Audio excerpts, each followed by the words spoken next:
માનનીય સી.આર. પાટીલજીએ આજે આડકતરી રીતે આમ આદમી પાર્ટી ઉપર આક્ષેપ કર્યો કે દિલ્હીથી પાર્ટી આવીને અમે એવી રીતે ભૂંડી હાર હરાવીને. તમને કદાચ ખબર નહીં હોય, ઇતિહાસ વાંચજો. ભાજપને 2 સીટ લાવવા માટે 27 વર્ષ લાગ્યા હતા અને આમ આદમી પાર્ટીએ 1 વર્ષની અંદર ગુજરાતમાં 5 સીટ સાથે 41 લાખ મત મળ્યા છે, જે અગાઉના મુખ્યમંત્રીઓ પાર્ટીઓ બનાવીને એને પણ નથી મળ્યા. આ તમારી જાણ ખાતર, તમારું જ્ઞાન વધે એટલા માટે. બીજું, તમને એટલો બધો અહંકાર આવી ગયો કે તમે વારંવાર એમ કહો છો કે ડિપોઝિટ જપ્ત થઈ.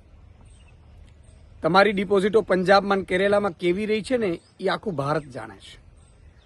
ત્રીજી વાત કે તમને ગુજરાતે 156 સીટ આપી, પછી તોડફોડ કરીને 161 કરી, પણ તમે કર્યું શું ગુજરાતમાં? તમને 182 આપી દે તો તમે કરો શું? એ જ તોડ, એ જ બ્રિજમાં કૌભાંડો, એ જ ખેડૂતોને પાયમાલ કરવાનું, બેરોજગાર ઉપર લાઠીચાર્જ કરવાની, અને જે લોકો નોકરી માંગે એને ધમકીઓ આપવાની, અને પોલીસથી એને માર મરાવવાનો, ખોટી એફઆઈઆરો કરવાની. આ જ ધંધો કરો તમે. બીજું, દીકરીઓ પર બળાત્કારો કરો, બળાત્કાર જેના ઉપર થાય એને ફરિયાદ ન લખાય, હત્યાઓ થાય. આ જ કરશો ને તમે ગુજરાતમાં 182 આવે તો. એક વાત ત્રીજી મારે આપને કહેવી છે કે 161 આવ્યા પછી પણ તમે ગુજરાતનું દિલ નથી જીતી શક્યા.